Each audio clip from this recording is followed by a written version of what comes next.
Who wants to make muffins? So we're back. We're going to be doing the crumb cake muffins. We are going to go over the ingredient list and then I'll show you how to make the crumb mixture. We need 3 cups of flour, 1 cup of granulated sugar, 3 sticks of butter. It has to be stick butter, not like margarine or butter spread. I use the Land O'Lakes and I just stick it in the microwave for like a minute or 2. We need some cinnamon and some vanilla and a teaspoon. We also have baked the cupcakes using a box mix. So I've already made the box mix according to the directions on the back, and I've put it into my muffin pan with my little paper liners. I like to use like a 1/4 cup measuring cup, and I just scoop it out and put it in so all of them are like an even amount, and so you don't have any that are like really huge or really small. So that's the ingredients. It's very simple, really easy, just like I said. This butter needs to be like room temperature, so when you mix it with the flour and the sugar and all, it needs to be room temperature. It can't be like cold and it can't be super hot, or else it, I don't know, it makes the flour funny and then it doesn't make a crumb mixture. It's just like one gelatin kind of ball. So it really needs to be just room temperature. What I do is I usually melt this first and then stick it in the fridge for a few minutes while I'm making my batter. And then I pull it out and it's usually like a room temperature. See, right now it's room temperature. So we are also going to need some powdered sugar for the garnish at the end. I put the powdered sugar on when the muffin is totally cool, or else it makes the powdered sugar turn yellow, like a funky color. So I just wait until, like, you know, a couple hours later, I sprinkle the sugar on. The next thing is you could make this in one big pan form. I did get this recipe from my aunt many years ago, and my mom and I would always make it in a 9x13, and then we'd cut it up in slices and serve it. And I have to say, if you've ever eaten like Entenmann's, this is so much moister, so much nicer than an Entenmann's cake. If you eat this and then you go back to eating an Entenmann's, you're like, why did I think that was so great? So this is probably maybe even cheaper, and it makes a whole bunch, and it's really simple to do. So I, in the last couple months, have switched it from a 9x13 form into these muffins just because I just think it's easier. People are more cupcake muffin friendly these days than a slice of cake, just because it's easy to transport, it's easy to serve. So I, in the recent months, have turned it into this muffin recipe. But if you were going to do a 9x13, you would bake it for 20 minutes on 350, pull it out, put the crumb mixture on, and then bake it for another 20 minutes. So your total cake baking time is 40 minutes. Because muffins and like cupcakes cook in less time, I have switched the recipe. So I bake this batter for 10 minutes, pull it out, put my crumb mixture on, and then I bake it for another 10 minutes. The most you should ever cook a cupcake is 20 minutes.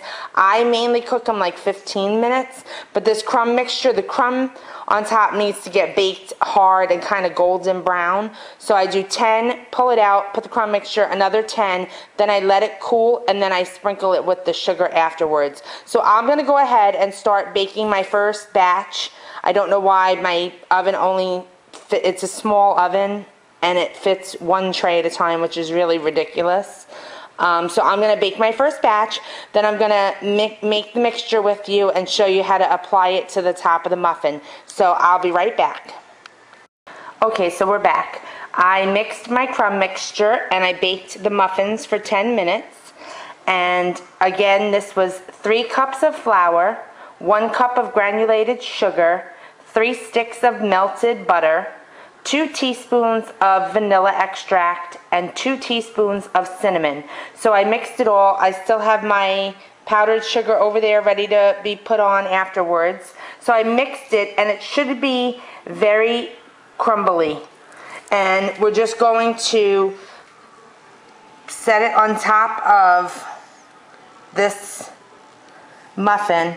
And if it has holes in it, that's okay, because that's going to get covered when you put the powdered sugar. So it doesn't have to totally be completely covered in crumbs. When you put the powdered sugar, it's going to fill in the blanks of where it's missing crumb mixture.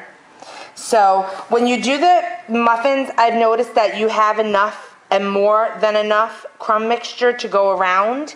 But when you do the 9 by 13, you need to be sparing, because by the time you get to the other end of the 9 by 13 pan, you might be out of crumb mixture. So you got to make sure that, you know, you go slow in the beginning, and then you can always add more. But again, the powdered sugar will fill in the holes, and it will look perfectly fine. So that's what it looks like. And then I'm going to go ahead and do all the rest. Stick this back in the oven for 10 more minutes. Take it out, let it cool, and then I'm going to put my powdered sugar on. So I'm going to go ahead and finish my trays, put them in the oven, and then I'm going to show you the finished product afterwards. Don't worry if you don't remember the ingredients. I'll put it down in the bar in the bottom, all the ingredients for this. So I'll see you back in a few seconds. Okay, so we're back. This is the finished product. I've let it cool and I put the sugar on it.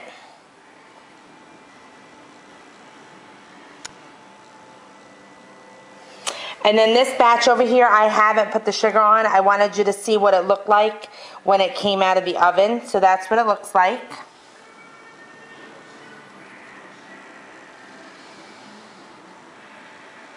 So I'll show you, like this one kind of has a bunch of holes, but if you just, see, no one notices the holes. Okay, so if you'd like to switch up this recipe, I have thought about when you do your cake mix, instead of the water, the 1 1/3 cup that's on the back of the box, you could always switch that out for maybe some apple juice if you wanted it to be like an apple crumb. You could also put some fresh fruit.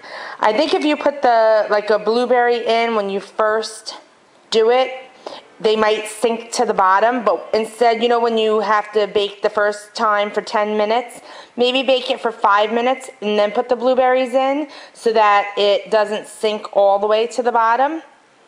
And then put it in for the next 5 minutes and then take it out, put your crumb, and then put it back in for 10. And then do your powdered sugar.